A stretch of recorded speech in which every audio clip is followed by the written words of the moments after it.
Assalamualaikum warahmatullahi wabarakatuh. Salam sejahtera. Selamat datang ke satu lagi sesi Charles. Pada malam ni bersama saya Muhammad Nasir dan juga rakan sembang saya. Saudara Rozlan, silakan. Assalamualaikum warahmatullahi wabarakatuh. Salam sejahtera, selamat malam pada tuan-tuan dan puan-puan, sahabat-sahabat kita yang sedang menonton pada malam ini. Dan sekali lagi, untuk kesekian kalinya konsisten kita pada setiap hari Isnin malam jam 9 kita bersiaran dalam Cakap Apa Saja. Dan sementara kita teruskan agenda kita pada malam ini untuk berborak-borak, berbual-bual, bercakap-cakap apa saja, bolehlah ambil kesempatan ini untuk kongsikan, share, like, kalau boleh share lah seberapa banyak yang mungkin supaya dapat kita manfaatkan rakaman ataupun live video kita pada malam inilah. Boleh mulakan untuk share di mana-mana page ataupun kumpulan-kumpulan grup lah, insyaAllah. Kalau Rozlan, kalau boleh kita kongsikan apa yang sedang berlaku ataupun sedang dilakukan dalam minggu ni ataupun minggu sebelumnya, aktiviti perbukuan yang boleh Rozlan kongsikan? Tak berapa banyak sebenarnya boleh dikongsikan selain daripada ada sedikit ruang, masa dan waktu untuk fokus kepada pembacaan, membaca buku, menghabiskan buku yang insyaAllah kita akan perkatakan pada malam ini, dan juga ada dua projek bersama dengan Jabatan Pendidikan Negeri dan juga sekarang ada satu projek bersama dengan pelajar-pelajar sekolah SMK Putrajaya Presin 9 bracket 2. Dan ada satu, insyaAllah satu antologi akan diterbitkan dan dilancarkan pada awal November nanti. Dan kita juga sedang menyiapkan satu buku bersama dengan Jabatan Pendidikan Negeri Perak untuk mendokumentasikan pengalaman-pengalaman daripada guru-guru perpustakaan dan media ataupun kita sebut sebagai guru JPM lah, GPM, yang insyaAllah akan disiapkan dan dilancarkan juga pada penghujung Oktober nanti.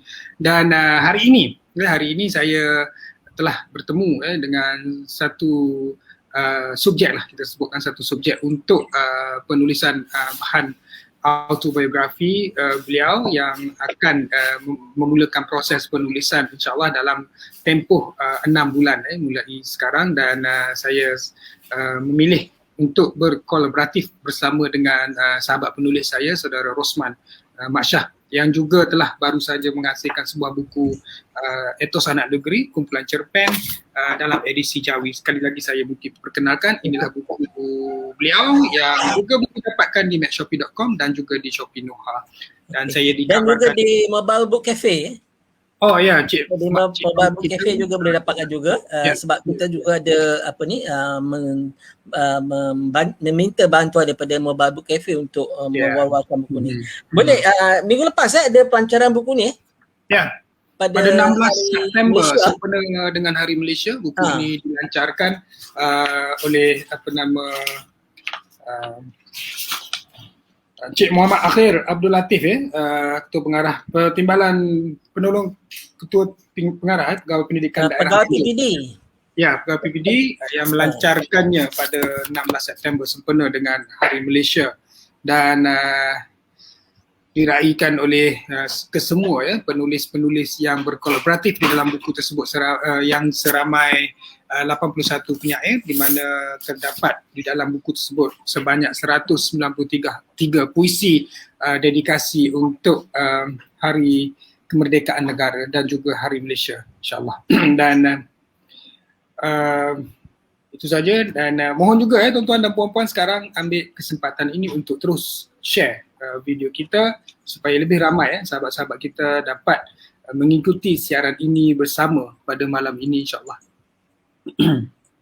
Okey, malam ni sebenarnya kita ada tetamu yang akan katakan buku terbaru beliau, tapi kita ni dulu cuma kita nak war-warkan apa yang sedang kita lakukan sekarang ni. Kalau kita boleh kongsikan Rozlan kalau saya boleh kongsikan sekarang saya nak war-warkan mengenai mengenai bengkel yang bakal kita adakan pada 2 Oktober, bengkel penulisan travel memo. Bakal berlangsung pada 2 Oktober 2021 dengan yuran dia hanya RM150 daripada tokoh penulisan iaitu Puan Cik Zini Tul Niza Abdul Kadir, yang akan menjadi pembimbing dan dia baru saja menghasilkan buku buku Badai Rindu Athens. Jadi boleh terus hubungi nombor yang ditera di poster tu 017-565-5656. Boleh berhubung dengan Syifa akan berikan link untuk pendaftaran. Yurannya hanya RM150 tetapi nanti dulu tambah hanya RM50 dan tuan-puan akan boleh menghasilkan buku secara kolaborasi dan akan menerima 5 naskah bila buku tersebut diterbitkan. Jadi RM150 tambah RM50 boleh masuk ataupun boleh menghasilkan buku dan bukunya akan terbit. Kita akan berikan 5 naskah. Kita akan postkan termasuk kos poster RM50 itu akan dapat 5 naskah. Itu tawaran yang sangat menarik dan tidak patut dilupakan. Masih dibuka tawarannya dan berbanding kalau nak bandingkan dengan yuran yang dikenakan, apa yang tuan-tuan dan puan-puan akan dapat manfaat daripadanya sangat banyak, terlalu banyak. Dan pada minggu yang sudah minggu sebelumnya kita sudah bercakap berkenaan dengan Memoir Travel ni. Sangat menarik pada perbincangan kita tersebut seolah-olah pra-bengkel hampir-hampir masuk kepada modul yang kita bawakan ke dalam bengkel tersebut. Dah hampir-hampir mengikuti bengkel. Hampir-hampir masuk ke bengkel dah. Kita mengalu-alukan. InsyaAllah kita juga akan ada sesi yang sama dengan Puan Zini dalam satu platform yang lain. Dalam masa terdekat ni beliau akan bercakap mengenai bengkel dan juga aspek penulisan travel log memoir ni. Okey. Kalau kita boleh kongsikan lagi saya nak kongsikan juga yang terbaru ni ialah mengenai novel Salina ni. Novel Salina yang dipromosikan ataupun dilancarkan melalui Garasi TV pada 3 hari bulan 9 lepas telah mencatat lebih daripada 450 naskah.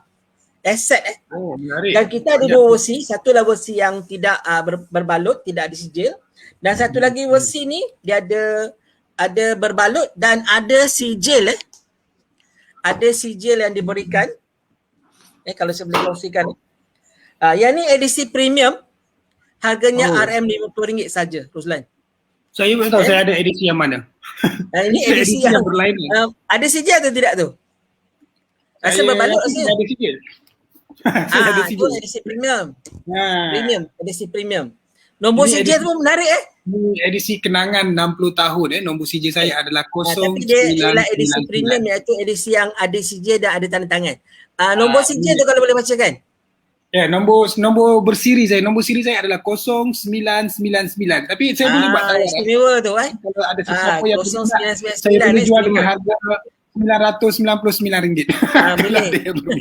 Untuk 5 tahun akan datang, buku tu akan nilainya melonjak Okey.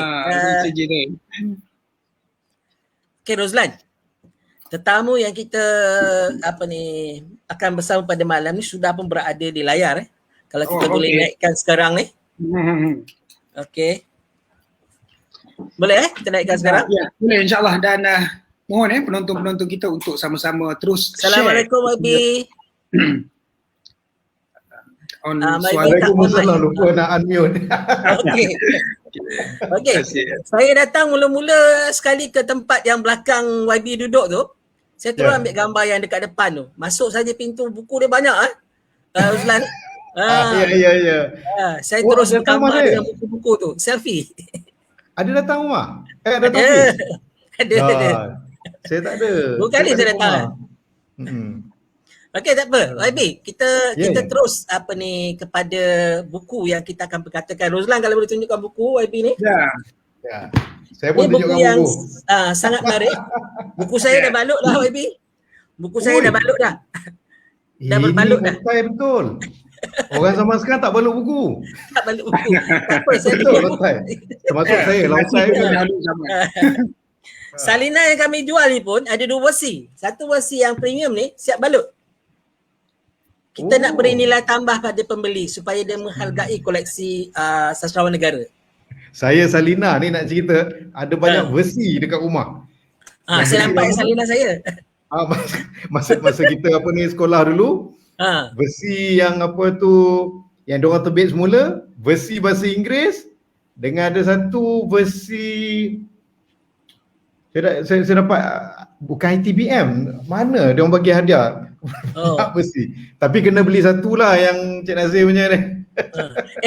Doktor dah ada dah, YB dah ada dah. Saya nampak kat rak tu dah ada. Tak, itulah ini. Tapi yang balut belum ada. Oh, balut tu kita tolong balut saja. Nanti sijil kita berikan yang unik ya sijil lah. Ada sijil? Okey. Ada sijil. Ada. Salina Premium ni ada sijil. Ada tanda tangan. Wah, ini marketing maut punya ni. Tahu tak apa. Saya punya CJ. Saya kena beli satu. Saya punya nombor CJ 0999. Ada tadi yang dia tulis nombor sijil dia. Tengok nombor sijil dia berapa? 0515 tu yang di screen sekarang ni. Saya 0999. Okey, dia senaskah berapa?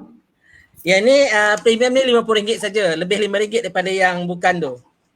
Okey, nanti saya cop, saya nak belikan untuk sekolah-sekolah menengah di Sembang Renggam. Boleh insya-Allah. Nanti kita kontak ya. Boleh. Ni Okey, wajib baca ni. Okey. Soalan pertama. Ya. Apa yang mendorong YB untuk menghasilkan buku ni? Saya lihat sebagai satu dokumentasi yang sangat bermanfaat lah pada pendidik dan juga pada pembuat dasar. Okey. Saya punya awal-awal ketika menghimpunkan perkara ini, buku perkara pula, koleksi himpunan-himpunan catatan ini, tujuan saya untuk merakamkan di dalam sejarah tanah air bahawa ada usaha untuk reformasi pendidikan itu dalam bentuk yang lebih terangkum, dalam bentuk yang komprehensif dan melangkau semata-mata melangkau daripada the four walls of the classroom ataupun 4 dinding sekolah. Kerana kebanyakan kalau kita lihat bicara tentang pendidikan, mereka bicara dalam isu terpancar-pancar. Mereka bicara tentang sekolah, kurikulum semata-mata. Walhal banyak isu lain yang berkaitan pendidikan. Seperti yang saya bawa dalam tu tentang keguruan. Kita juga bicarakan tentang sastra dan sastrawan, isu kebebasan akademik, isu tentang cendeki awam, isu berkaitan dengan TVET dan lain-lain lagi. Jadi saya rasakan walaupun tempoh 20 bulan yang telah kita lalui bersama itu tidaklah terlampau singkat dan tidaklah terlampau panjang, tetapi apa yang telah pernah kita lakukan perlu dirakamkan. Dan itulah titik tolaknya. Saya benar Roslan ni kalau boleh tanya soalan pada YB Roslan. Ya, YB, saya dah melihat ada keempat-empat bahagian ni nampaknya merangkumi banyak aspek, banyak ruang-ruang yang telah disentuh dalam tempoh masa yang sangat singkatlah pada saya untuk dalam tempoh 20 bulan itu. Jadi apakah keseluruhan kalau kita melihat objektif sebenar untuk YB merakamkan sejarah ini? Apakah objektif sebenar untuk masa depan? Saya kira selalu saya sebutkan benda ini dan tadi pun di Parlimen ketika membahaskan titah Duli Yang Maha Mulia Tuanku Yang di-Pertuan Agong, saya sebutkan iaitu pertamanya kita ingin menjadikan Malaysia sebagai negara berkependidikan dan sebuah nusa yang mengangkat agenda pendidikan, bertunjangkan konsep pendidikan untuk semua, tanggungjawab kita bersama. Itu. Okey, maknanya sekarang kalau YB boleh ungkapkan pada kami ataupun pada rakan-rakan di luar sana yang sedang menonton kita ni, bila agaknya penulisan ni bermula? Dia bermula ketika terletusnya COVID-19, ketika kita semua diperintah untuk berkurung. Waktu itu asalnya walaupun ialah kita letak politik ke tepi, saya macam berada dalam kekeliruan. Terus terang, saya orang baru dalam politik, saya orang akademik.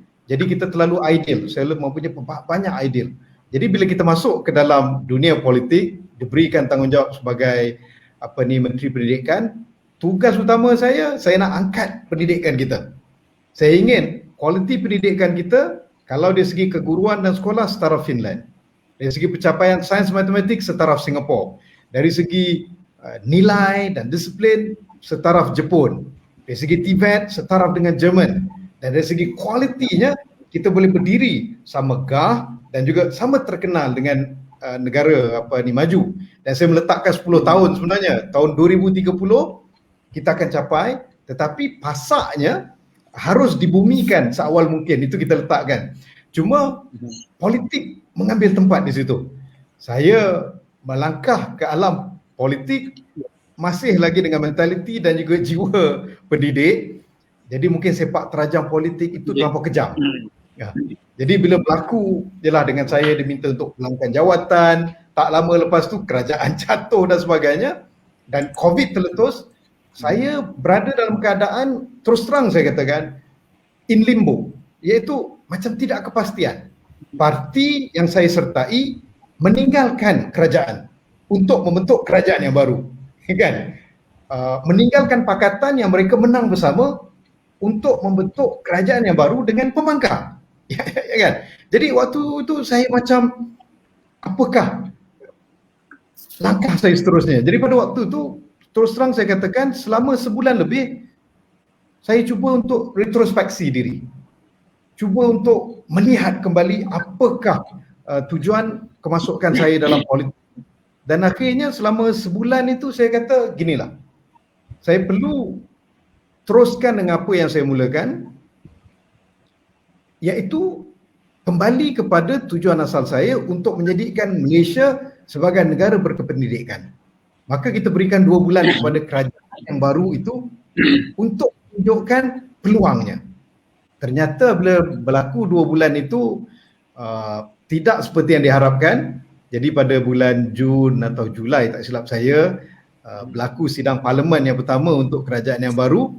Saya telah memilih untuk duduk di dipanggil blok bukan kerajaan. Hasil pada itu saya kena tendang parti.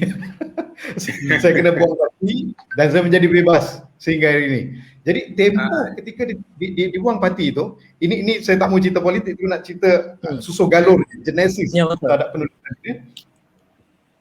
Saya terfikir, alang-alang aku seperti ini, aku perlu lihat kepada apa yang kita pernah mulakan. Dan harapan saya, jikalau saya tak dapat teruskan ini pun, harapannya ada orang lain boleh teruskan. Mungkin bagi kerajaan yang ada pada hari ini boleh lihat isi kandungan ini untuk mereka teruskan. Itu yang pertama. Kita katakanlah dalam tempoh awal bulan-bulannya mungkin mereka tidak mempunyai arah, mereka tidak punya panduan. Jadi sekurang-kurangnya ini boleh memandu mereka. Kalau tidak pun, kalau boleh kembali kepada kerajaan, kita akan teruskan apa yang telah kita mulakan. Dan kalau tidak pun dia menjadi satu rakaman sejarah untuk orang-orang yang akan datang boleh rujuk kembali. Apa yang boleh mereka lakukan untuk mencapai Malaysia sebagai negara berkependidikan dan negara yang mengangkat enjana pendidikan. Dan tidak lupa juga, saya punya visi tahun 2030 untuk menjadikan Malaysia sebagai negara membaca dan menjadikan bahasa kebangsaan dimartabatkan. Bukan sekadar di Malaysia tetapi juga seantero apa kita punya gugusan. Dalam proses YB menyusun, menulis dan melengkapkan penulisan buku ini, adakah YB menyusunnya mengikut urutan atau mana yang kepentingan dahulu atau macam mana untuk buku ini? Kalau dilihat susunannya saya bagikan kepada 4 dan juga 4 ke 5 bahagian. 4 bahagian. 4 bahagian. Ya, betul. Pendidikan kita, pendidikan anak-anak dan pendidikan tinggi dan kemudian berani kerana benar. Okay. Saya susunkan mengikut bahagiannya. Contohnya bahagian pertama menceritakan tentang visi ataupun pandangan saya berkaitan pendidikan. Kita kasihkan sebagai bird eyes view ataupun pandangan menyeluruh. Pandang Sarawak. Yang kedua, kita lihat kepada bagaimana pandang Sarawak ini diterjemahkan kepada polisi, kepada dasar dan juga kepada operational, kepada pelaksanaan. Yang keduanya berkaitan pendidikan tinggi. Dan bila pendidikan tinggi ini kita masukkan TVET sekali.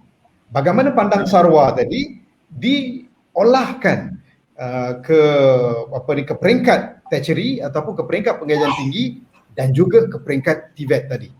Dan kemudian akhirnya pada bahagian keempat kita ceritakan bagaimana Pandang Sarwa tadi telah mencetuskan kontroversi dan apakah di sebalik kontroversi tersebut. Sebab tu kalau kita rakamkan kat situ, saya dapati bahawa bila dalam menulis buku ni, saya mengenali diri saya sendiri dan menginsafi kelemahan dan juga kesilapan yang saya pernah lakukan, iaitu kurangnya komunikasi yang berkesan dengan rakyat, dan yang keduanya kurangnya penerapan terhadap apa-apa yang ingin dibawa, kembali kepada komunikasi. Dan yang ketiganya, saya kurang berpolitik sebenarnya dahulu. Masuk kat Malaysia ni, dia kena ada seni berpolitik juga lah. Jadi itu yang saya sedari. Okey. Roslan, kalau perasan Roslan saya bila ikuti perbualan kita sekarang ni, YB sedang bayar harga yang mahal untuk menjadi ahli politik. Sepak terjang politik tu tak sempat khatam. Dia masuk dalam politik ni sebagai seorang pensyarah dan yang cintakan dunia pendidikan. Dia mahu melihat dunia pendidikan sebab dia doktor pernah meletak di UK, bagaimana sistem persekolahan sana lebih untuk anak-anak kecil lebih santai. Di Jepun misalnya, anak tahun 1 sampai tahun 3 mereka tak belajar yang formal sangat, hanya belajar basuh tandas, bersihkan diri, kebersihan, hormat orang tua, adab dan sebagainya. Hal-hal itu yang sangat tua. Kita ada ni ucapan tahniah daripada Pak Desman tadi. Tadi saya sempat jumpa dengan Pak Desman untuk menyampaikan buku YB pada dia. Terima kasih Cik Nasir. Pak Desman ni dia begitu sentimental. Cuma komen dia. Dia kata YB ni zalim dengan saya. Tulisan halus kata dia. Pak Desman bukan berseorangan. Ramai otai-otai mengadu kat saya. Dia kata dia terpaksa pakai kacamata. Bukan setakat Pak Desman, bukan setakat Cik Nasir, saya sendiri kena pakai kacamata. Lepas ni edisi baru nanti kita tukar sikit. Okey, YB.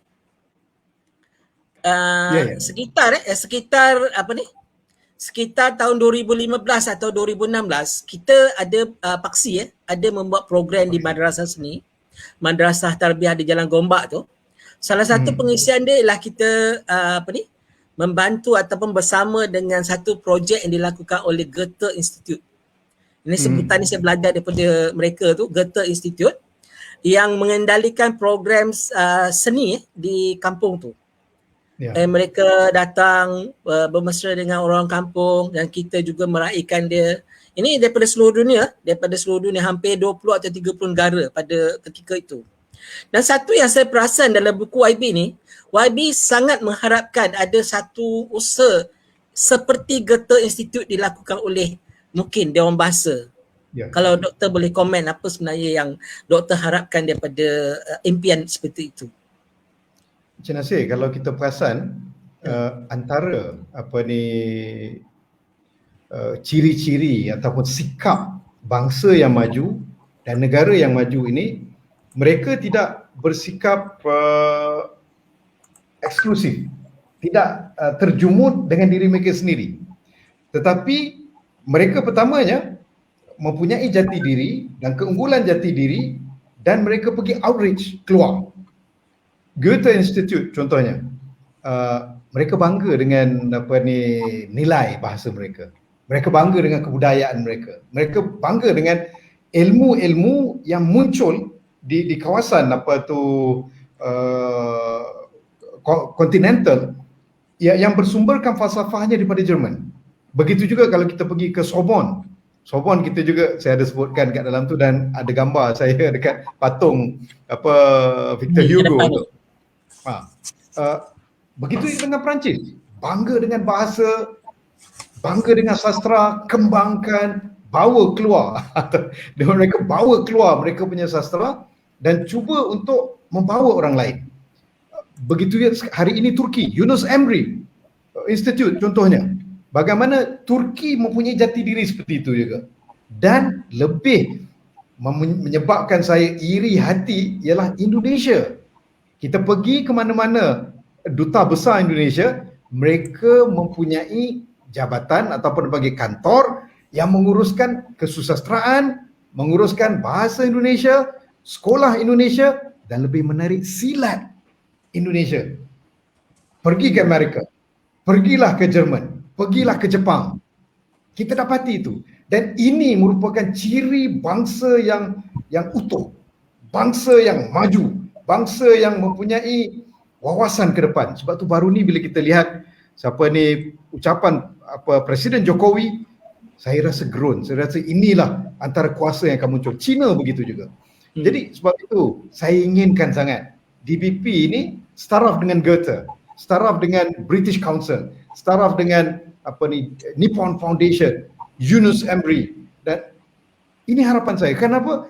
Kita mempunyai segala kekuatan tersebut tetapi tak pernah kita ingin tonjolkan. Dulu pernah tahun 90-an usaha-usaha seperti ini berlaku, sehingga kan kita ada Sekretariat Melayu sedunia dan sebagainya. Tapi hari ini kita lihat macam senyap begitu. Sebab itu sentiasa, kalau masih ingat, saya agak kritikal terhadap DBP dahulu. Saya katakan saya mau DBP berlari supaya kita dapat staraf dengan itu. Dan ketika saya pergi ke Frankfurt Buchmesse itu, kita bawakan DBP bertemu dengan Goethe Institute, pergi ke Goethe University sendiri. Kerana harapan saya ialah Malaysia boleh menjadi sebuah negara yang terkehadapan dan juga bangsa Malaysia, bangsa yang maju dan boleh kita mencorakkan agenda dunia. Okey, terima kasih Wabi. Kita break sekejap, kita nak kongsikan apa yang kita tawarkan buku YB kepada mereka yang di luar sana. Okey, buku YB ni kita tawarkan pada harga RM60 untuk Semenanjung dan RM70 untuk Sabah dan Sarawak. Harga sebenarnya RM59, tapi kita ada pengalaman orang yang pergi ke ATM dan bank in, dia terpaksa bank in RM60. Jadi saya ambil keputusan untuk jadikan RM60 dan RM70. RM70 untuk Sabah, Sarawak dan Labuan termasuk pos. Dan mereka akan dapat bag grocery tu, bag grocery Nuha tu. Yang macam ni. Harganya nilainya RM20 dan juga senaskah buku bernilai minima RM20. Ini terhad kepada pembelian ataupun log pada sesi cas pada malam ini. Dan untuk 10 yang terawal akan dapat naskah bertanda tangan penulisnya. Ruslan itu menarik tawaran kita. Tawarannya RM60 untuk Semenanjung, RM70 untuk Sabah, Sarawak dan Labuan termasuk pos. Dapat beg grocery Nuha bernilai RM20 dan dapat buku percuma bernilai minima RM20. Buku tu banyak yang kita akan berikan, tapi kita akan pilih secara random. Jadi harga boleh log sekarang pada nombor di Syifa tu 017-565-5656. Hantar saja mesej kepada Syifa, nama dan juga alamat. Tak perlu bayar pada malam ni, kita tahu orang belum lagi gaji, tapi log saja dulu kerana tawaran ni terhad kepada mereka yang log pada malam ni saja. Okey. Tawaran yang sangat istimewa tawaran yang sangat istimewa. Memang bila kita buat tawaran selalu YB tawaran tak masuk akal. Sebab satu kita nak membugarkan budaya membaca. Cara kita untuk bagi peluang mereka, sebab prioriti membeli buku di Malaysia ni YB, dia akan duduk ke tangga yang paling akhir sekali. Kalau ada 10 duduk tangga ke 10. Jadi matlamat kita dalam CAS ni ialah menaikkan prioriti mereka satu tahap demi satu tahap. Jadi mungkin kita tak buat begitu banyak keuntungan daripada jualan CAS malam ni, tapi kita gembira bahawa mereka berjaya memiliki sebuah buku yang mendokumentasikan pengalaman menerajui sebuah kementerian yang penting, Kementerian Kanan, dan berupaya untuk menganjakkan membuat reformasi pendidikan selama 20 bulan. Betul. Cik Nasir, ini memang marketing saya tak pernah jumpa. Tak masuk akal punya. Tapi yakinlah, ini akan menjadi pencetus sejarah. Sebab apa? Sebab dia punya titik tolak niatnya tu begitu merakyat, dan kedua begitu berwawasan jauh. Saya yakin apa yang dilakukan oleh Cik Nasir, oleh Noha pada hari ini, Cik Rizal apa? Roslan. Roslan, okey. Roslan, jangan nampak kecil. 2030 kesannya nanti apabila Malaysia menjadi negara membaca.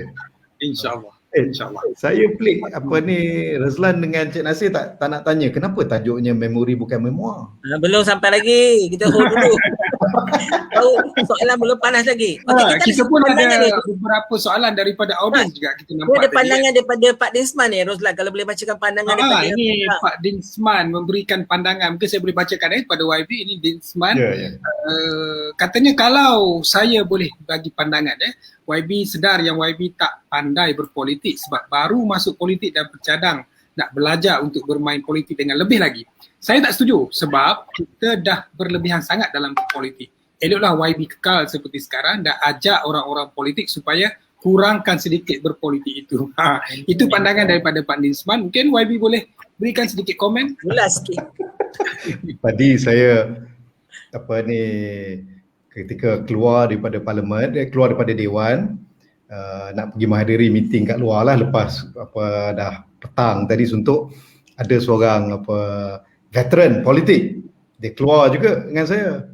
Dia kata waktu tu YB Gobin sedang memberikan perbahasannya. Dia kata barulah terasa macam kat parlimen Dia kata, dia rujuk saya punya, dia kata tadi duk rasa macam tengah forum, dia kata. Jadi orang lama politik kat Malaysia, mereka telah terbiasa dengan budaya politik yang macam Pak Din cakap lah tadi. Jadi betul Pak Din, saya sendiri terus terang saya kata saya ingin bawa satu politik baru. Kalau siapa boleh lihat dekat buku saya Pemburu Kesepian di Bumi Jodi, apa yang saya belajar daripada cara politician ahli politik di UK, mereka berpolitik pertama sekali memperjuangkan polisi. Keduanya, integriti itu satu hal lah. Dan ketiganya, saya lihat mereka begitu accountable ataupun bersikap telus dan juga melakukan report ataupun laporan kepada rakyat supaya rakyat sentiasa melihat mereka. Jadi itu yang saya cuba lakukan. Maksudnya saya nak cuba berpolitik secara negara maju. Berpolitik berteraskan polisi dan khidmat. Cuma jelah Pak Din, saya ambil pendapat Pak Din jugalah. Jangan terlalu berpolitik. Kalau boleh saya cuba teruskanlah. Cuma kadang Pak Din dia ada waktu memang kena politik juga Pak Din. Dan inilah saya belajar dia punya cara berpolitik tu. Mungkin tak perlu jadi seperti mereka, tetapi ada benda yang dia nak kena, dia tak boleh straight selalu. Dia kena ada kadang-kadang kita kita ping sikit, kita pusing sikit, tetapi kita kena kembali kepada landasan kita lah. Okey, Roslan boleh bacakan soalan kepada YB Roslan yang daripada rakan-rakan kita. Kalau Roslan boleh bacakan soalan. Satu soalan daripada mungkin Cikgu Amir tadi, ada soalan daripada Cikgu Amir. Mungkin sementara tu saya mungkin boleh lontarkan satu soalan kepada YB sementara silakan. Dulu. Antara 4 bahagian YB menulis dan menyusun compile, mungkin ada satu bahagian atau mana-manakah bahagian yang YB rasa agak mencabar, agak gemuruh mungkin untuk menghasilkannya. Di manakah bahagian itu dalam 4 bahagian ini? Terus terang saya katakan yang paling saya bukan gemuruh, maksudnya yang paling teruja untuk menceritakan sebenarnya lebih kepada isu berkaitan dengan IPT. Kerana sebenarnya yang diceritakan dekat bahagian IPT itu hanyalah 50%. Lagi 50% saya simpan untuk sambungan jilid kedua. Ini. Ya. Dan terkandung di dalamnya pelbagai cerita lain. Contohnya usaha untuk industri perbukuan. Itu saya tak cerita panjang kerana ada yang kita cuba buat tapi belum sampai, dan ada beberapa perkara lain yang mungkin kalau saya sebutkan dekat situ penting juga kerana kadang timbul beberapa kekeliruan, beberapa tanggapan terutama daripada bukuan-bukuan dan juga daripada penerbit-penerbit dan di kalangan penggiat-penggiat buku kita. Itu yang pertama. Dan yang keduanya berkaitan dengan kesusasteraan. Ada beberapa isu yang Pak Dinsman tahulah, yang mungkin Pak Dinsman tanya kenapa dia tak tulis kan. Tapi itu kita simpan untuk yang kedua. Jadi banyak isu-isu berkaitan dengan institusi pengajian tinggi yang saya terpaksa fikir panjang untuk tulis. Saya tuliskan apa 50% dulu dan selebihnya itu dalam bahagian kedua lah, memori bukan memoir nombor 2 nanti. Okey, ini soalannya Rozlan, boleh bacakan untuk YB kalau boleh YB ulas sikit. Mute. Lan, mute. Mic tak on. Okay, minta maaf. YB, ini ada satu soalan daripada Cikgu Amir Hamzah Al-Qadir. Cikgu Amir Hamzah Al-Qadir adalah merupakan seorang guru di Selangor, Perak, dan beliau merupakan salah seorang penulis yang bukunya terpilih untuk menjadi teks Komsas di bahagian utara. Kembara Amirah untuk tingkatan 4 dan 5. Tapi kohortnya dah habis. Soalannya, YB, apakah tindakan Tuan YB sekarang jika masih memegang jawatan Menteri Pendidikan?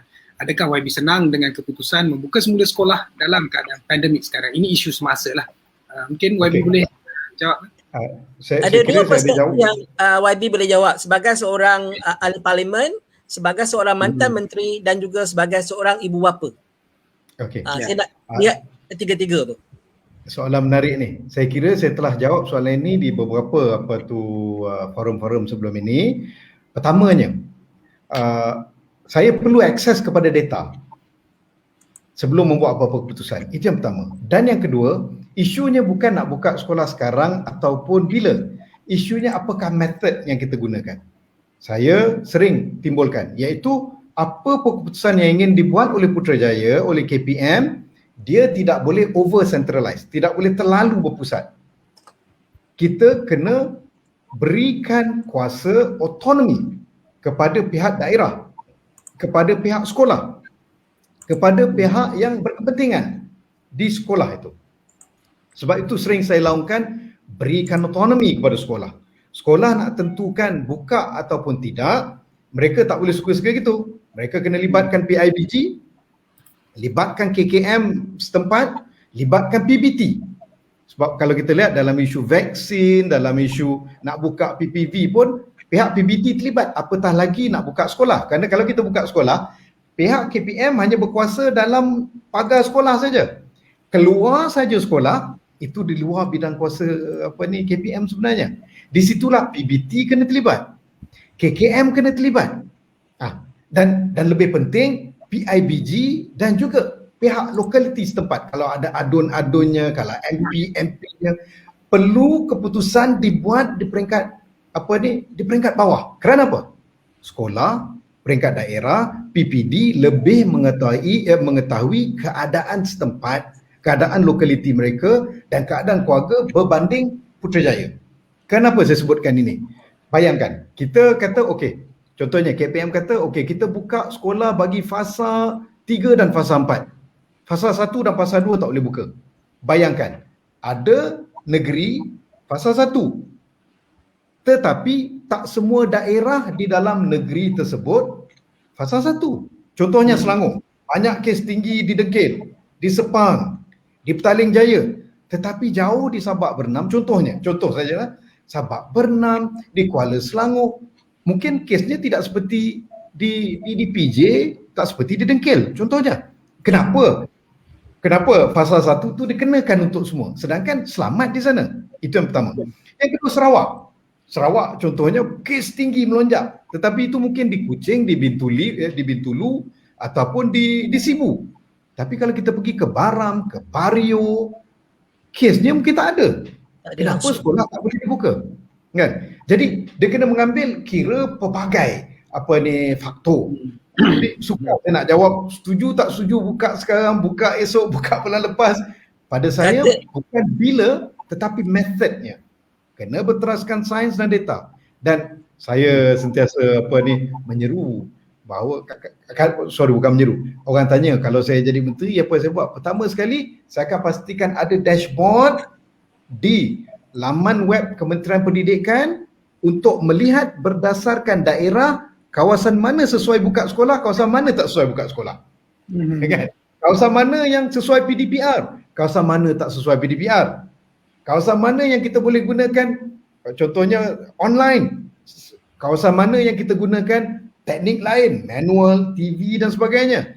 Jadi dia tidak boleh one size fits all ataupun satu keputusan pukul rata untuk semua. Sebab apa?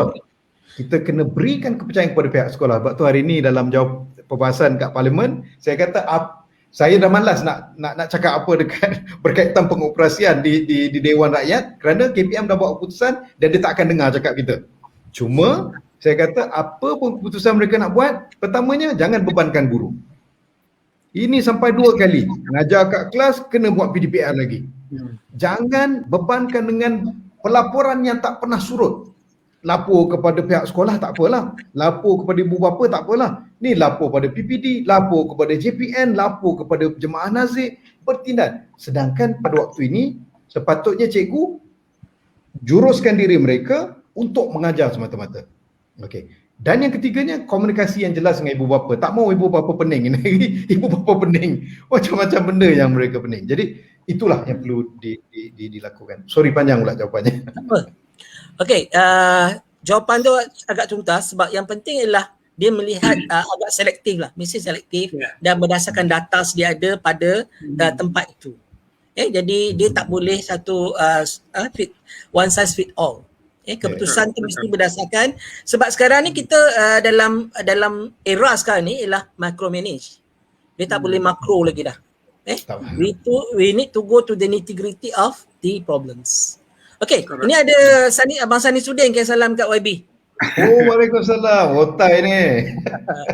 Okey, nanti saya akan kirimkan buku kat dia. Okey, YB. Saya nak ni kongsikan satu lagi, mana boleh dapat buku-buku ni kalau kita boleh kongsikan.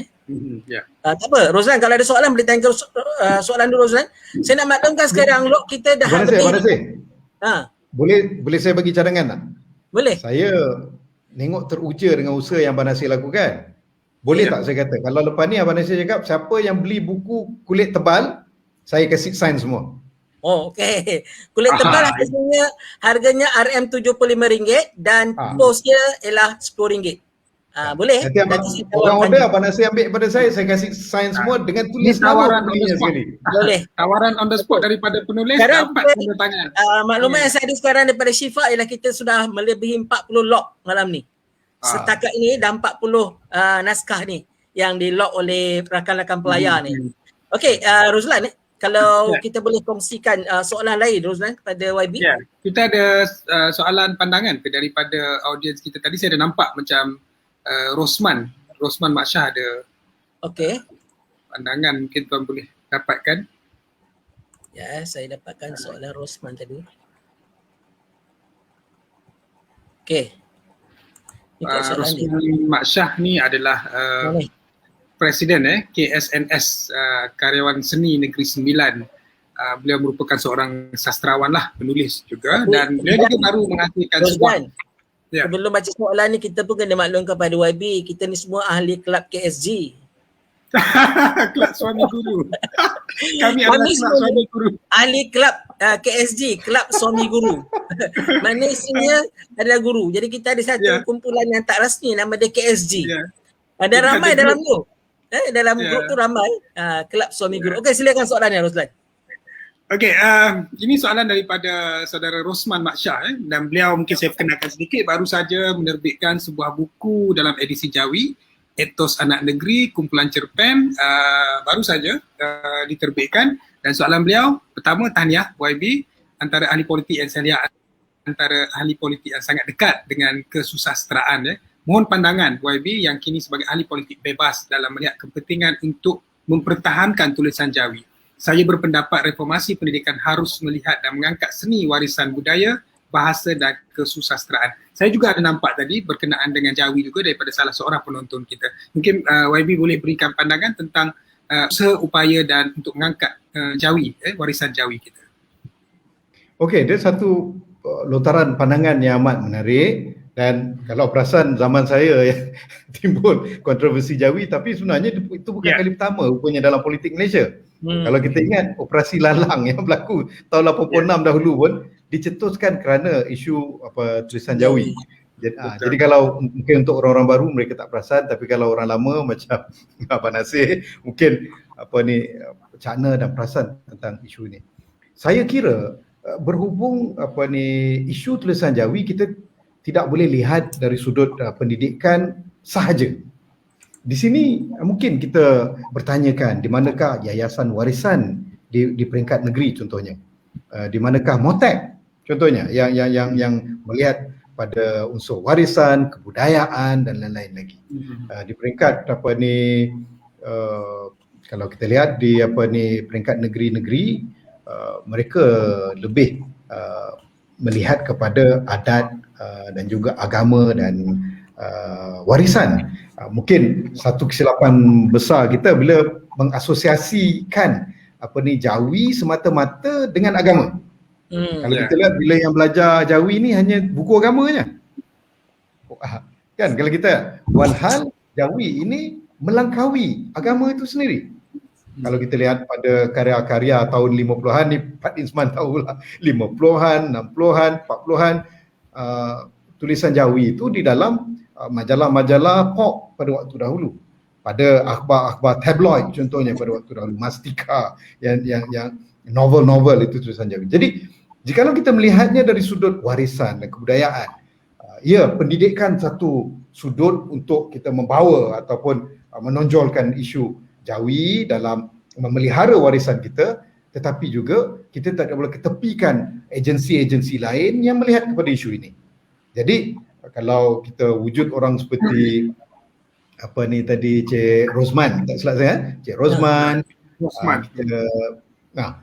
dapati ada rakan-rakan lain dan juga seingat saya penulis muda kita macam Hilal Ashraf pun agak menerbitkan buku dalam Jawi. Itu satu usaha yang baik, satu usaha yang patut kita banggakan. Dan soalannya ke manakah pergi yayasan-yayasan warisan negeri? Patutnya mereka juga turut tampil dan melakukan aktiviti mempopularkan tulisan Jawi yang melangkaui kita katakan zon keagamaan semata-mata.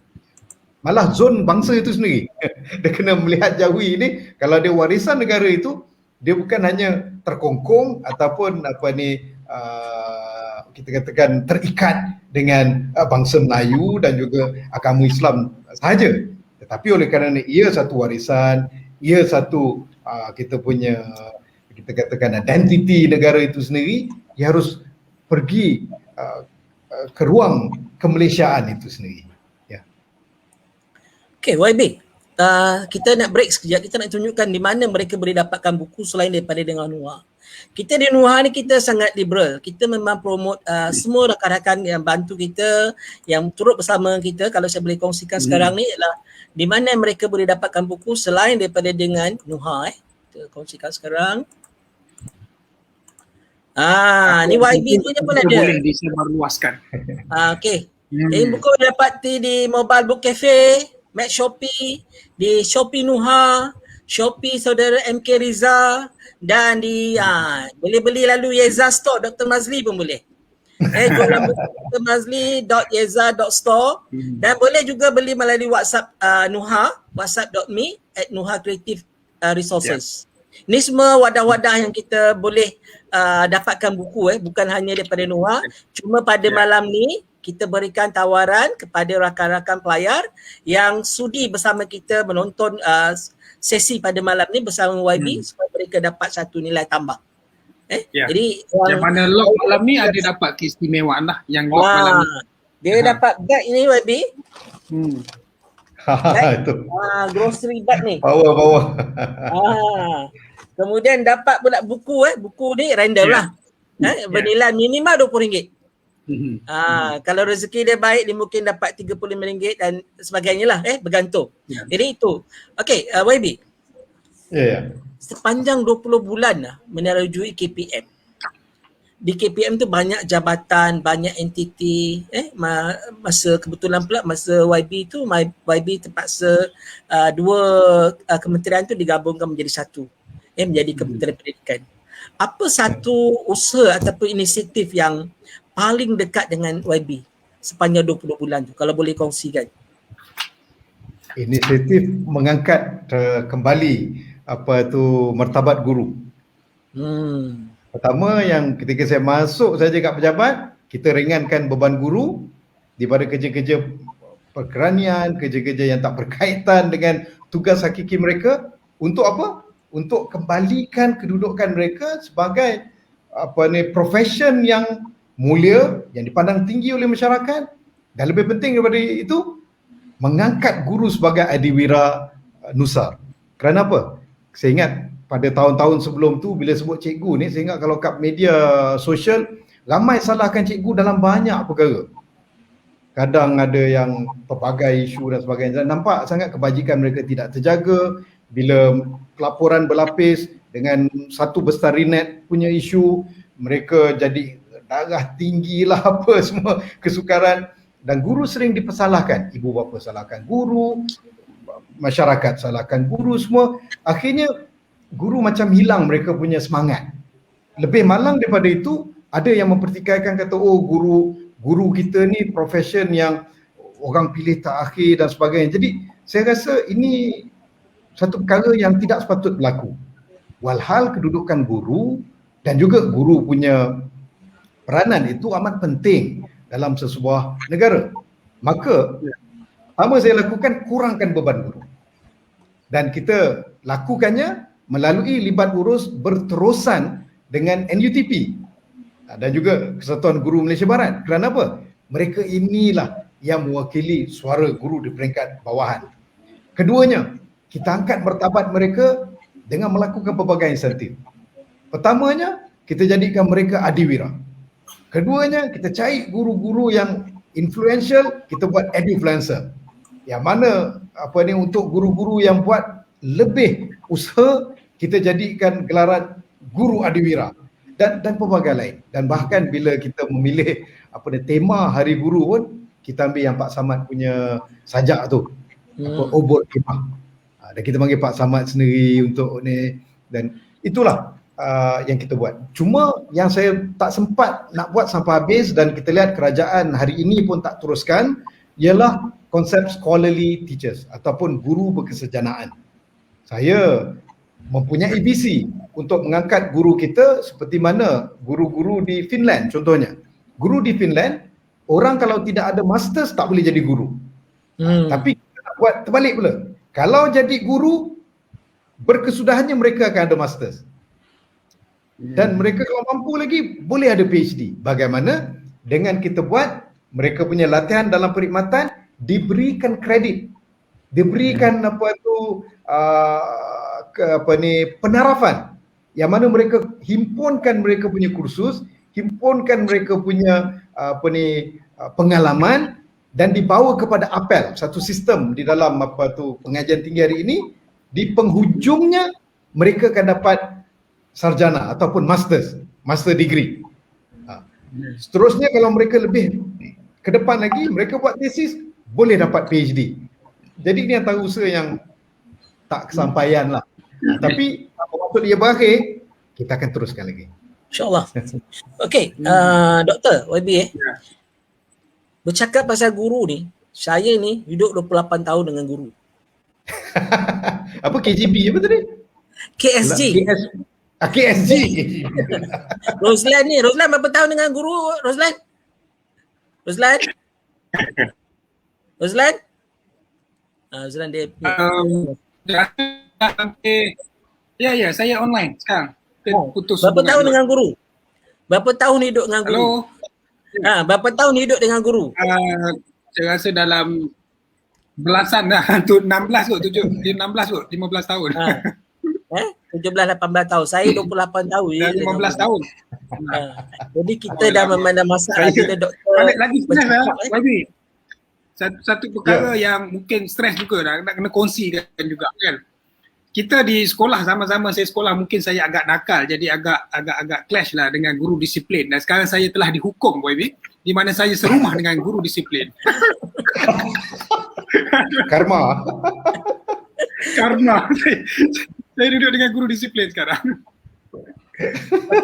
Okey, saya nak bagi tahu kepada mereka yang log pada malam ni, jangan risau, hanya log saja sebab Syifa akan jawab pada esok ataupun selepas tengah malam 12 tengah malam Tadi ni. ada satu soalan menarik. Dia kata program program sarapan pagi kena diteruskan.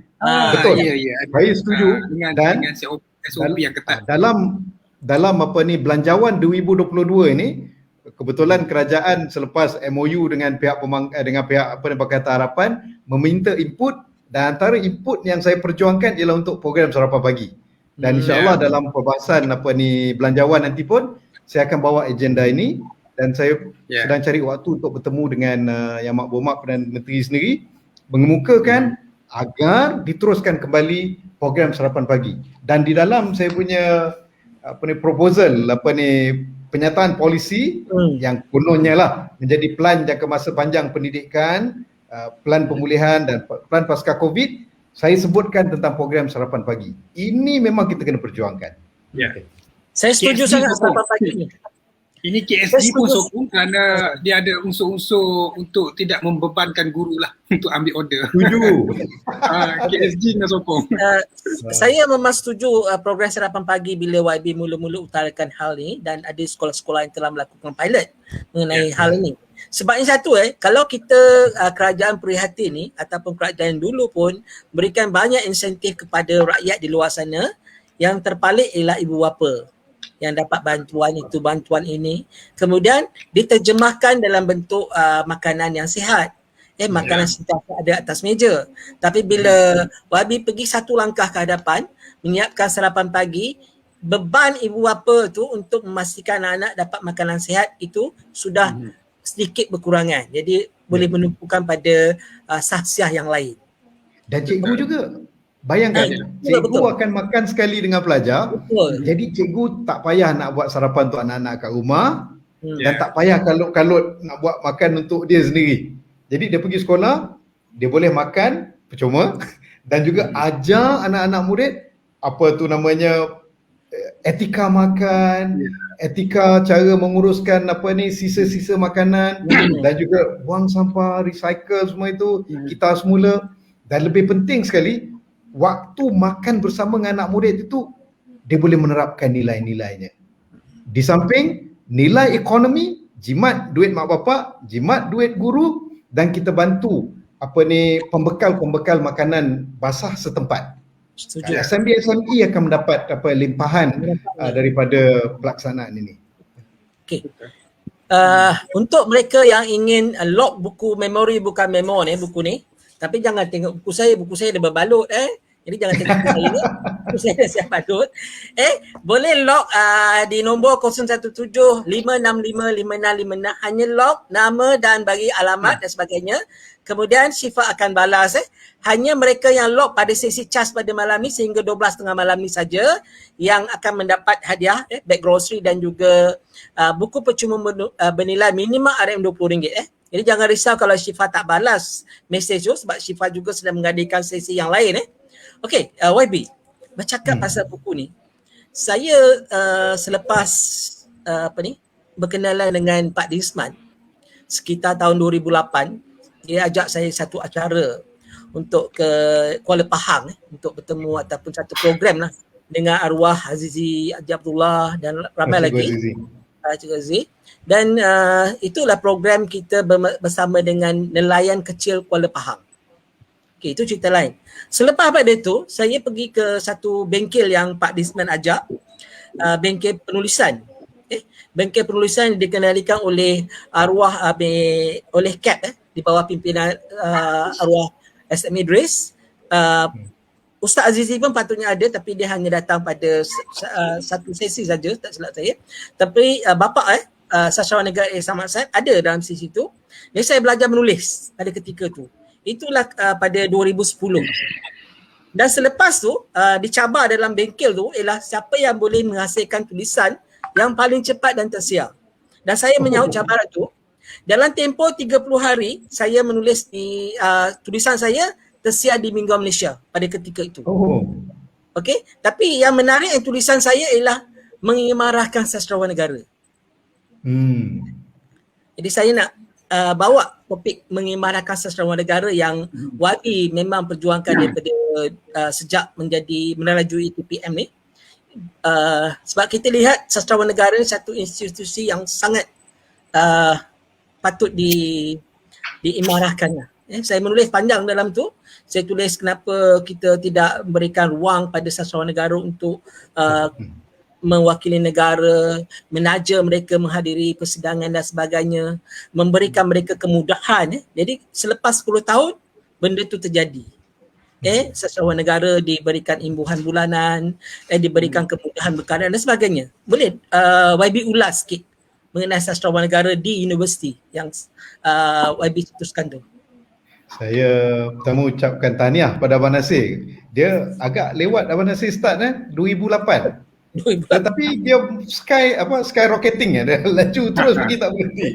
Dan ini memberi semangat kepada orang-orang muda kita lah, bahawa tidak ada istilah apa ni terlewat dan sebagainya. Kembali kepada soalan Abang Nasir tadi berkaitan dengan sastrawan di universiti. Betul Abang Nasir, saya terpaksa mengakui ini dengan penuh malunya, dengan insafnya. Saya hanya mula celik mata untuk melihat kepada kedudukan sastrawan kita hanya bila saya pulang daripada UK. Sebab waktu saya kat UK, saya berkenalan dengan literalis atau sastrawan daripada dunia luar. Marquez-nya, Kafka, dengan Borges-nya dan lain-lain lagi.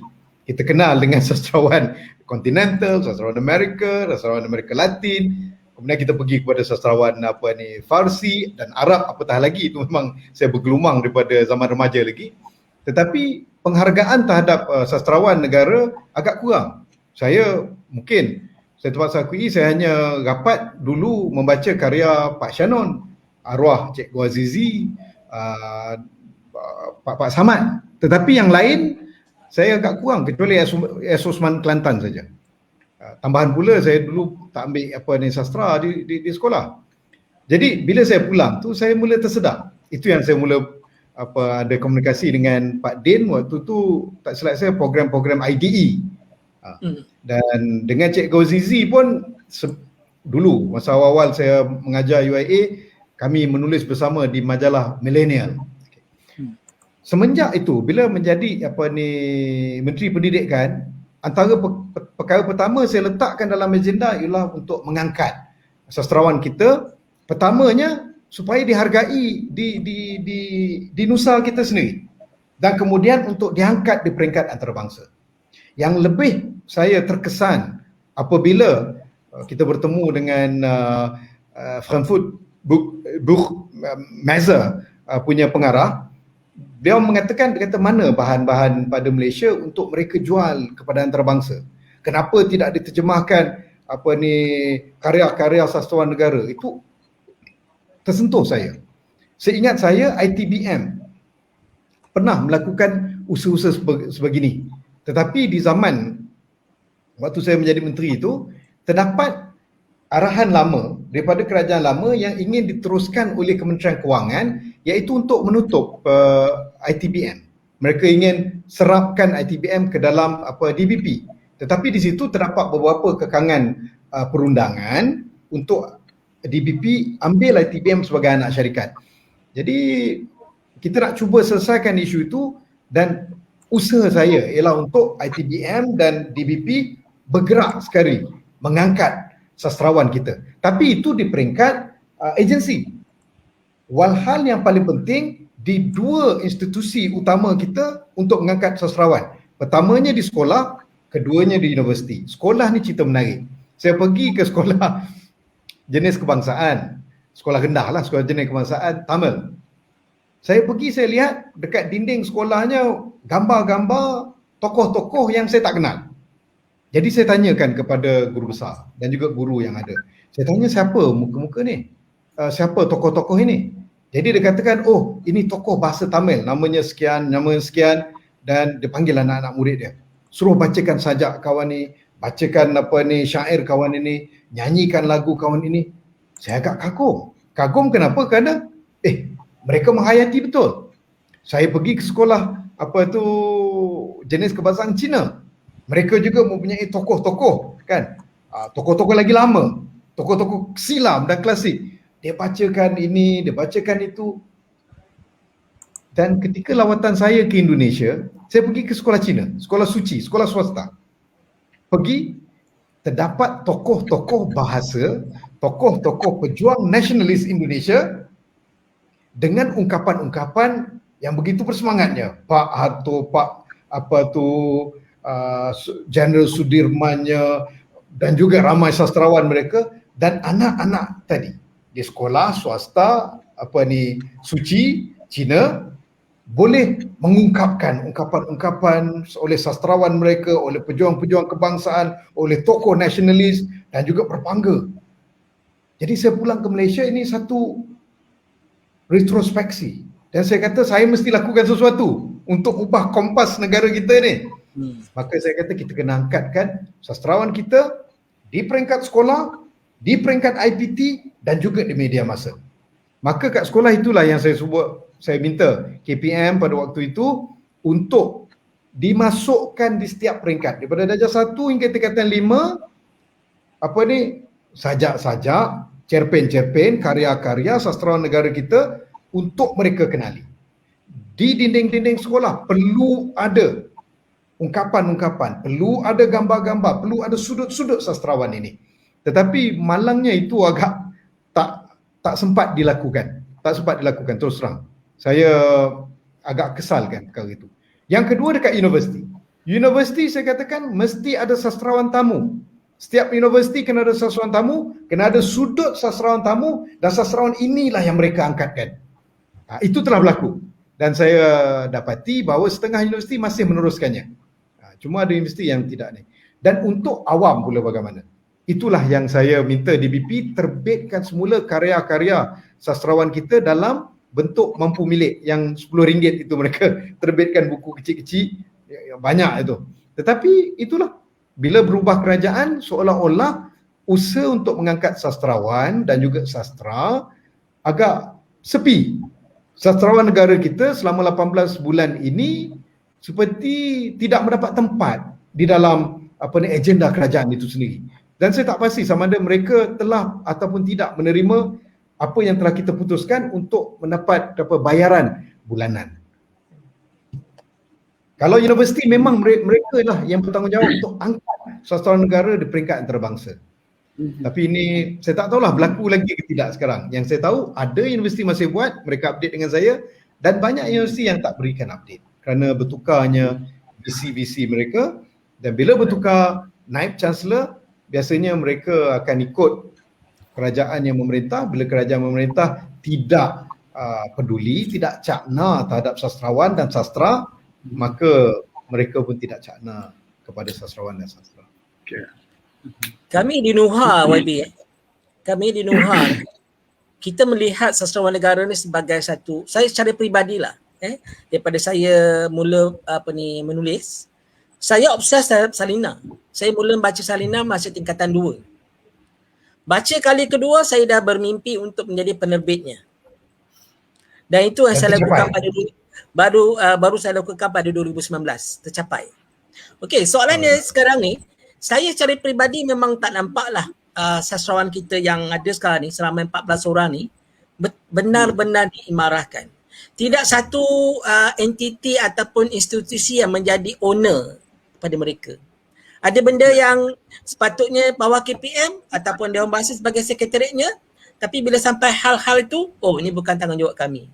Dia tolak pada MOTAC ataupun pada Kementerian Pendidikan Tinggi. Saya nampak benda tu tidak ada satu keseragaman ataupun ownership pada mana-mana institusi, supaya kita hanya perlu jaga 14 orang, YB. Bukan 14,000 orang. 14 orang saja. Kalau setiap negeri di Malaysia ni adopt seorang sastrawan negara dengan dia punya semua kos tanggung, pergi persidangan, mengimarahkan karya-karyanya, membeli karyanya, menerbitkan semula, menyebarluaskan. Setiap negeri hanya satu saja. Pilih mana-mana sastrawan negara. Ini pernah dilakukan oleh Kerajaan Negeri Melaka kepada Pak Samad. Kepada sastrawan negara Samad Said. Tapi itu terpilih. Tapi kalau kita boleh katalah sekarang ni, contoh kalau ada yang mendengar ataupun YB boleh bawa juga pandangan ni, setiap negeri nak angkatkan seorang sastrawan negara. Bapak angkat. Segala kemudahan. Katalah kos bagi sastrawan negara tu setiap tahun hanya 1 juta kan. Apalah sangat 1 juta dengan apa yang mereka sumbangkan kepada bangsa dan negara kita. Itu yang saya nampak. Saya setuju 100%. Okey, ini ada soalan. Satu perkara Abang Nasir. Tak. Kalau kita masih ingat di Indonesia, Backcraft, badan kreatif itu seni kreatif, untuk mereka maju itu hari diletakkan di bawah presiden langsung. Begitu juga saya kira sastrawan negara sebagai sebuah institusi harus diletakkan sebenarnya direct, kalau tak bawah Perdana Menteri pun diletak bawah Majlis Raja-Raja. Sebab mereka ini satu, pada saya lah, identiti lambang kebanggaan negara. Dia menjadikan satu modal kita untuk kita bawa keluar. Kalaulah ini tidak kita jaga dan kita letakkannya di bawah pengaruh politik yang datang dan pergi, berubah kerajaan, berubah agenda mereka, saya kira itu penghormatan kita terhadap sastra dan juga sastrawan negara agak kurang. Bayangkan, pengiktirafan sastrawan negara hadiahnya dikurniakan oleh Tuanku. Betul. Maka selayaknya kedudukan mereka ini perlu ada satu institusi khas. Sebab tu, ni agak kontroversial sikit. Tapi Pak Dinsman tahu isu ni. Ada orang tanya dengan saya, dia kata timbul isu kontroversi, saya masuk campur pada pelantikan sastrawan negara. Ini kita kongsi sebab kat dalam ni ramai bukuan, ramai aktivis sastra, ramai penggiat penulisan dan juga sastra.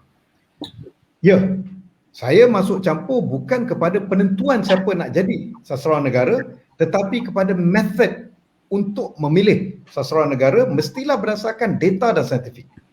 Bila saya teringat lagi diserahkan kepada saya nama cadangan orang untuk dilantik sebagai sastrawan negara, saya lihat mereka perlukan tanda tangan saya. Saya tanyakan, saya ni sebagai meluluskan sajakah ataupun sebagai apa? Dan saya lihat laporan itu sebagai pengerusi kepada jawatankuasa. Saya kata kalau saya pengerusi jawatankuasa tetapi saya tidak terlibat di dalam melihat proses dan tidak terlibat dalam melihat method, pada saya ini merupakan satu amanah yang saya cuai terhadapnya ataupun culas terhadapnya. Jadi izinkan saya kerana diletakkan sebagai pengerusi untuk berada di dalam majlis tersebut untuk kita bincangkan bersama metodnya. Jadi saya panggilkan waktu itu. Jadi saya lihat kalau Royal Science Academy di UK untuk melatih orang masuk ke dalam Royal Science Academy itu mestilah dengan rekrutmen oleh ahli akademik tersebut. Dan tak semua dapat masuk.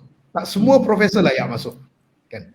Begitu juga saya lihat dalam badan-badan profesional pun untuk orang masuk jadi dalam board itu mesti rekomendasinya daripada existing member ataupun senior members. Bahkan saya tak tahulah di sini ada peminat Ghosti ataupun tidak. Minta maaf saya gunakan analogi ini. Nak masuk Wall of Fame di WWE itu sendiri pun kena inductionnya oleh mereka yang berada di dalam Hall of Fame itu. Jadi bila saya lihat kepada komiti yang memilih sastrawan negara, saya minta maaf. Saya lihat dekat situ, hanya ada seorang dua saja sastrawan negara wakilnya. Yang lain bukan saya pandang rendah. Mereka ini bagus, berkelayakan, memang layak untuk bidang sastranya, tetapi mereka bukanlah sastrawan negara. Jadi saya bertanyakan, kenapa tidak sastrawan negara terlibat sekali?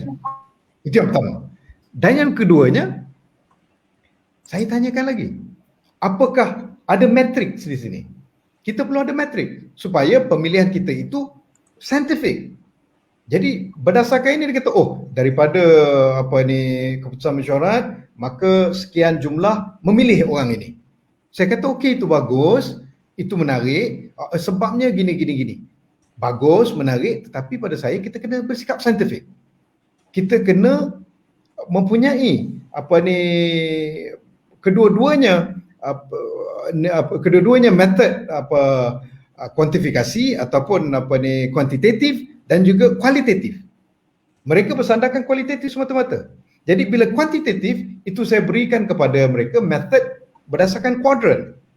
Letakkan kuadran 1, kuadran 2, kuadran 3, apakah menepati. Jadi pada waktu itulah maka nama sastrawan negara pada waktu yang terpilih pada waktu itu, Siti Zainah itu, Siti Zainun, namanya mendapat markah yang tinggi. Walaupun asalnya nama tidak ni. Kalau nak dikatakan saya masuk campur ada preference, saya mempunyai preference nama orang yang lain yang bukan Siti Zainun. Tetapi nama yang saya pilih itu markahnya rendah. Jadi time tu terdapatlah isu lobby, maka saya pun tak mahu cerita yang lepas, cuma ada pihak yang rasa agak kecewa kerana ada nama yang dijangkakan akan dapat tetapi tak dapat. Yang dapat Siti Zainun itu. Jadi saya pun kata kalau inilah keputusan berdasarkan kuadrannya, berdasarkan scientific method itu, maka kita tanyakan kepada sastrawan negara yang ada masih hidup hari ini. Dan ternyata mereka semua bersepakat. Yang 8 orang itu. Kan? Maka terpilihlah sastrawan negara dan kemudian dianugerahkan, dikurniakan oleh Tuanku di-Pertuan Agong. Jadi pada saya method itu yang paling penting. Jadi kalau ada orang yang katakan saya masuk campur, ya saya masuk campur dalam menentukan method, tetapi kalau masuk campur untuk menentukan tidak, kerana nama yang saya harapkan dapat jadi itu tak dapat jadi. Okey. Ada dua benda yang kalau kita nak tengok sisi nakal orang komen lah. Masa YB jadi jadi Menteri Pendidikan ni, satu ialah tadi isu sastrawan negara yang itu yang komen-komen nakal. Yang kedua ialah kasut warna hitam. Ini memang tidak dapat dielakkan lah kalau kita sebab ada mereka yang menjadikan ni sebagai satu yang sinis. Kalau misalnya ada soalan ni, lama nak tanya dah ni, sebab tu mula-mula YB melaju TPM dulu. Apakah sebenarnya matlamat YB yang benarkan murid sekolah menggunakan kasut warna hitam? Okey, ingat lagi, kalau masih ingat ketika bulan pertama saya menjadi menteri, saya membukakan ruang kepada rakyat untuk memberikan pandangan. Kita berikan Google Form, pada waktu itu puluhan ribu cadangan-cadangan yang telah diberikan. Jadi kadang ada perkara-perkara yang besar yang kalau kita nak lakukan perlu kepada pengubalan akta, perlu kepada pindaan undang-undang, pindaan akta. Ada perkara yang tidak terlalu besar tetapi dia memerlukan kepada persiapan yang pelbagai. Ada orang yang mengutarakan tentang isu pemansuhan AUKU, ada kata tentang isu integriti, ada yang mengatakan tentang beban guru dan sebagainya. Jadi bila kita susunkan, ada beberapa perkara yang boleh kita lakukan dengan segera. Contohnya, ringankan beban guru. Tapi itu pun mengambil proses selama setengah tahun untuk kita selarikan. Ringankan beg sekolah anak-anak. Tetapi untuk ringankan beg, ia melibatkan pertamanya kurikulum. Dia melibatkan PDP, melibatkan juga kepada buku teks. Itu memerlukan waktu. Ada yang mencadangkan supaya macam saya sebutkan tadi dari segi pemakanan dan sebagainya, ia memerlukan belanjawan semua. Jadi di antara cadangan yang banyak daripada ibu bapa, ada beberapa cadangan menarik. Iaitu ini suara golongan bawahan, suara orang marhaen. Iaitu dia kata kalau boleh anak-anak gunakan kasut hitam. Saya nampak time tu, saya tak nampak sudut sinisnya kerana kita tengok benda ni daripada ibu-ibu terutamanya. Kenapa? Logiknya dia kata, kita lihat sekolah antarabangsa, kita pergilah mana-mana international school, mereka pakai kasut hitam. Mana-mana sekolah swasta, Al-Amin lah, Al-Hidayah lah, itu ini dan sebagainya, mereka pakai kasut hitam. Pengawas, mereka pakai kasut hitam. Ketika anak-anak saya belajar di UK dulu pun, mereka pakai kasut hitam. Sekolah di Jepun, kasut kulit hitam. Jadi saya terfikir, kenapa macam ini dah apa? Dan bila kita bawakan ini kepada nampak macam remeh, isu remeh, tapi kita bawa kepada profesor dari segi yang mengkaji tentang kemiskinan, mengkaji tentang masyarakat luar bandar. Mereka mengatakan antara perkara yang menghantui anak-anak ialah kasut putih. Cepat kotor, mereka terpaksa beli 2-3 pasang gitu dan sebagainya. Jadi kalau antara usaha boleh membantu rakyat marhain, jimat duit, satu kasut itulah boleh main bola, itulah bawa pergi jalan, itulah bawa pergi sekolah, tak perlu nak basuh selalu, tak perlu nak kapur dan sebagainya. Itu boleh membantu orang miskin. Jadi saya kata berbanding benda lain nak buat, kena tukar akta, kena buat gubal dasar baru, kena ubah polisi begitu. Tapi benda ni yang lower hanging fruit. Itu yang saya kata kita ubah benda ni. Dan bila kita bawa kat mesyuarat KPM pun, mereka kata ini paling mudah nak buat. Jadi kita mulakan dengan itu dulu. Tapi bila orang pandang sini, saya tak boleh buat apa lah, sebab mereka hanya nampak itu. Sebab itu saya tuliskan buku ini. Kalau dia kata, Dr. Mazli jadi menteri, tak ada benda lain dia buat, kasut hitam saja, harap dapat baca buku ni. Bukan hanya sekadar kasut hitam. Banyak inisiatif yang dilakukan, dia nampak yang kasut hitam tu. Sebab apa? Sebab itu orang politik. Bagi orang politik, itulah macam saya katakan, saya untuk bicara politik, untuk berpolitik, saya angkat tangan walaupun saya ahli parlimen, tetapi untuk pendidikan, saya serahkan jiwa dan raga dan juga nyawa saya untuk perjuangan pendidikan. Okey, menarik kita punya perbincangan pada malam ni. Roslan, kalau ada soalan sementara kita nak YB ada bersama kita ni, boleh tanyakan soalan kepada Roslan? Saya rasa inilah soalannya yang boleh kita tanyakan yang awal-awal tadi berkenaan dengan kenapa judulnya ialah memori, bukan memoir. Mungkin ini yang boleh YB kisahkan pada kita semua. Apa maksud memoir? Ada orang sebut memoir tapi sebutannya sebenarnya memoir kan? Apa maksud memoir? Lan, apa maksud memoir, Lan? Susur galur pengalaman yang menjurus kepada kejadian kita sekarang lah. Contohnya kalau kita seorang tentera, jadi apa sahaja kisah kita yang ceritakan pengalaman daripada kecil sampai ke dewasa, sampai masuk askar, masuk army, adalah menjurus kepada itulah karier kita, kerjaya kita, tentang keberanian dan sebagainya lah. Memoir selalunya catatan peribadi. Ya, peribadi. Catatan kehidupan. Okey, yang pertama. Dan yang kedua, selalu orang tulis ni, dia dah berada kat senja usia. Dia dah selesai. Ya. Di luar. Dia dah pencen askar, dia tulis pengalaman kat askar. Kan? Ya. Dia dah pencen cikgu, dia tulis tentang cikgu. Ya. Kan? Dan yang ketiga, bila sebut tentang memoir ni, dia terlalu menjurus kepada sudut-sudut peribadi. Kan? Okey. Ini bukan memoir. Ini bukan mengenai diri saya. Ini bukan mengenai peribadi. Dan ini belum berakhir lagi. Ini baru satu permulaan. Dan satu permulaan ini harus diteruskan. Dan ini terkumpul dalam memori. Memori selama 20 bulan, usaha reformasi pendidikan di Malaysia yang pernah berlaku. Jadi kita pilihkan memori, bukan memoir. Menarik sekali. Judulnya sangat menarik. Ini ada satu soalan yang terakhir, tapi sebenarnya YB dah kupas tadi masa yang awal-awal tadi. Cuma saya nak sentuh soalan daripada Sri Rahayu Ismail ni. Tanya YB, saya setuju ketika YB menerajui KPM, banyak usaha yang telah YB laksanakan dalam menjaga kluster pendidikan rendah. Apa pandangan YB berkaitan dengan keadaan di institusi pengajian tinggi, terutamanya dalam isu penetapan ranking? Menurut pandangan YB, adakah pengukuran dan penilaian dalam penempatan ranking ini cukup adil kepada tenaga akademik?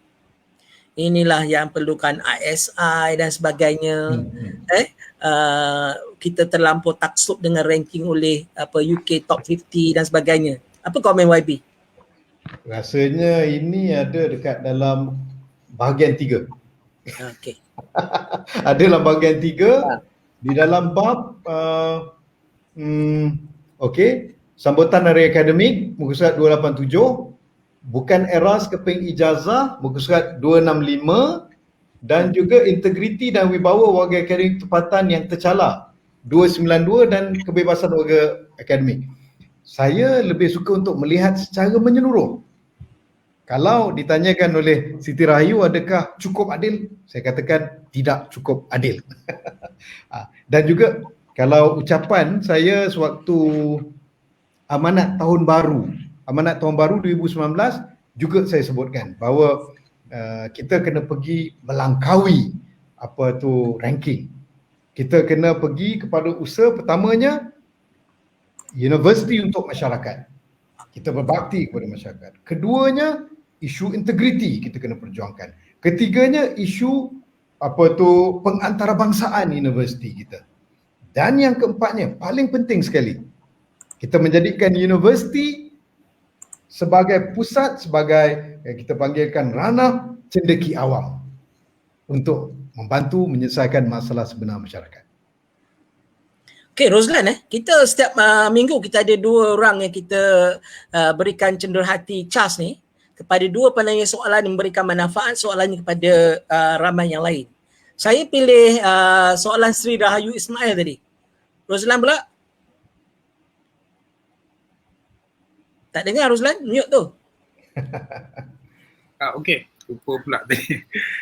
Saya memilih soalan daripada siapa tadi? Rai Azman. Okey, kita ada 2 pemenang CHAS pada minggu ni memenangi cenderahati daripada CHAS. Satu ialah Sri Rahayu Ismail dan juga seorang lagi ialah Rai Azman. Kedua-dua mereka boleh memberikan butiran kepada Syifa di nombor yang tadi 0175655656. Okey, YB, kita dah hampir sampai ke penghujung sesi CHAS ni. Okey, soalan yang terakhir kalau saya boleh kongsikan ataupun banyak yang terungkap dalam memori bukan memo ni. Kalau kita nak tolaklah ego seorang menteri dalam pemerintahan yang lain. Memang dalam budaya sekarang ni pun kalau kita ni di luar kerajaan mereka nak pakai tak nak pakai tu. Tapi dengan MOU yang dimeterai baru-baru ni, rasanya yang tu sedikit sebanyak telah dapat diatasi. Maknanya kerajaan yang memerintah dan kerajaan yang menjadi pembangkang sudah ada persefahaman. Ada idea-idea yang boleh diguna pakai. Macam yang YB kata tadi, YB meletakkan diri sebagai orang politik sebagai nombor 2. Yang penting ialah kesejahteraan warga pendidik, kesejahteraan warga ataupun anak-anak sekolah kita. Bagaimana mereka boleh ke sekolah dengan rasa seronok, gembira, sentiasa. Sebab awal-awal ni saya suka yang part awal tu yang bercakap pasal teras tu, yang happy apa semua tu kan. Itu yang saya nak itu yang kita nak sebenarnya. Kasih sayang, kegembiraan, saling menghormati. Kalau kita tengok nilai itu memang ada sebab bukan semua. Kalau kita tengoklah dekat sekolah kebangsaan, di sekolah kebangsaan Cina, dia punya budaya tu lain. Lain. Jadi kita sebab sekolah kebangsaan ada 7,000 lebih dan sekolah Cina mungkin sedikit daripada tu. Jadi apa yang YB harapkan dengan terbitnya buku ni kepada kepimpinan KPM yang sedia ada dengan menentikan ego? Saya mengharapkan supaya mereka lebih bersikap terbuka untuk berbincang dengan semua pihak. Kalau dia tak nak terima saya pun tak apalah, tapi bacalah buku ni dan juga harap dapat mereka baca buku ini juga dan mereka buat sesuatu. Datanglah dengan plan yang lebih komprehensif, lebih baik untuk pendidikan masa depan pendidikan negara. Itu harapan saya. Okey. Kalau kita boleh simpulkan benda yang dekat dengan hati YB sebab tu merujuk KPM, yang atas sekali ialah kesejahteraan guru. Kemudian anak-anak sekolah dan satu yang tu ialah anak-anak sekolah dan juga kesejahteraan guru tadi termasuk yang di institusi pengajian tinggi di Kementerian Pengajian Tinggi juga. Kemudian anak-anak sekolah dan juga sastrawan negara. Saya nampak sastrawan negara ni satu yang sangat dekat dengan YB. Kalau YB bolehlah diberi peluang lah katalah. Kekal sebagai Menteri Pendidikan sekalian, apa yang YB nak lakukan kepada 14 orang sastrawan negara yang kita ada, 8 yang masih hidup? Kita akan cuba bawa kembali supaya adanya satu institusi mereka ini di bawah majlis raja-raja ataupun PM, tapi elok bawa macam raja-raja lah. Supaya mereka ni boleh menjadi seperti Royal Science Academy di British semua, yang tahapnya prestige. Dan lebih daripada itu, saya ingin pastikan mereka akan lebih dikenali di peringkat antarabangsa. Itu tekad saya. Dan yang paling penting, saya nak pastikan anak murid kita sedari darjah 1 sehingga tingkatan 5, disebut saja S. Osman Kelantan mereka kenal. Disebut A. Samad Said, mereka boleh quote kata-katanya. Mereka sebut tentang The Christmas, mereka boleh tahu karyanya. Sebut tentang Zurina Hasan, mereka boleh tahu tentang ungkapan-ungkapannya. Sebut Siti Zainun, mereka tahu lukisannya. Jadi itu harapan saya dan itu tekad saya akan perjuangkan, insya-Allah. Okay, soalan terakhir Rozlan untuk YB sebelum kita sesi ni berakhir. Rozlan, soalan terakhir. Ini soalan terakhir lah untuk sesi kita pada malam ini setelah YB tahniah dulu berjaya merakamkan 20 bulan reformasi pendidikan dalam memori bukan memori. Dan seandainya YB kembali, kita tahu takdirnya menerajui Kementerian Pelajaran, apakah dasar-dasar ataupun rangkuman di dalam buku ini, bagaimanakah YB untuk merealisasikannya? Soalannya, silakan. Pertamanya, saya akan libatkan semua pihak untuk bersama-sama. Di pihak pembangkang dari segi politiknya dan juga pihak orang bukan politik dan juga terpaling penting di kalangan warga pendidik itu sendiri. Harap saya apabila telah terbit buku ini, jikalau kali kedua kita datang, orang telah tahu apa kita nak bawa dan kita bergerak bersama. Seperti mana yang disebutkan oleh Sasluan Negara Pak Samad Said, di dalam kehidupan bersama, kita corakkan masa depan negara secara bersama. Okey, terima kasih YB kerana sudi bersama CHAS pada malam ni. Kita sungguh cukup berbangga kerana YB sudi bersama kami dan juga saya secara peribadi dan kami di CHAS merakamkan tahniah lah kerana penerbitan buku ni. Ini saya lihat satu dokumentasi yang penting sebab kita saya secara peribadi di Nuha kami sangat-sangat mempelopori budaya mendokumentasikan kita punya tulisan sebab saya suka. Misalnya YB sendiri pernah terlibat dalam satu corak-coret Pesta Buku Antarabangsa Kuala Lumpur. Itu nampak hal yang mudah tapi sebenarnya kita cetuskan budaya mendokumentasikan. Jadi apa yang YB lakukan ni ialah satu pendokumentasian. Nampak pada orang lain hanya 20 bulan tapi sebenarnya inilah lengkap. Saya suka semua 4 bahagian buku ni. Silakan YB. Cuma saya agak terkilan bila Abang Nasir minta saya tuliskan baru-baru ni, saya tak sempat nak sumbangkan. Ada satu projek tak dapat. Yang tu kita terbit buat buku ni tu tak keluar. Kita alhamdulillah kita ada 2 jilid, 128 orang menyumbang. Sayang saya tak dapat. Asalnya 1 jilid, kemudian berkembang menjadi 2 jilid dan ramai yang sekarang ni bila buku tu terbit akan kecam saya. Macam buku Pak Bidin dulu pun terbit, ramai yang kecam saya, kenapa tak ajak mereka, kenapa tak maklumkan. Jadi saya memang tu Okey, terima kasih sekali lagi YB kepada mereka yang ingin log buku Kulit Keras, boleh juga. Buku Kulit Keras termasuk pos ialah RM85. Istimewanya buku Kulit Keras ni YB akan tanda tangan dan berikan ucapan dalam tu. Kemudian kita akan uruskan posnya, termasuk posnya RM85, Sabah Sarawak RM95 dan ada hadiah percuma daripada Nuha juga. Jadi itu untuk Kulit Keras. Untuk Kulit Lembut harganya RM60 dan RM70 untuk Sabah, Sarawak dan Labuan.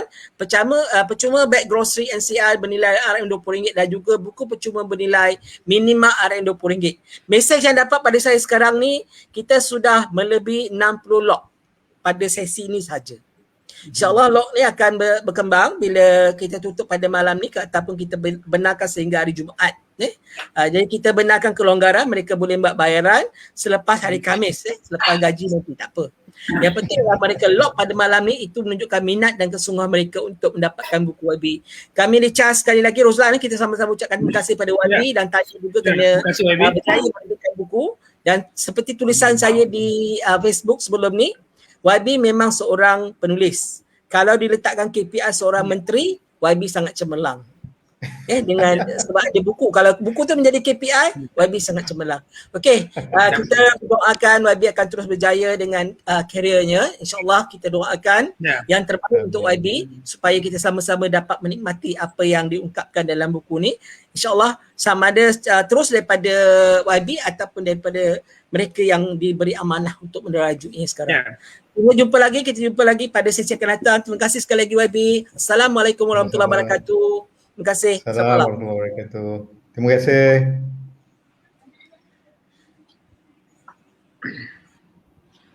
Oh, banyak lagi komen masuk Ruslan. Oh, banyaknya komen masuk.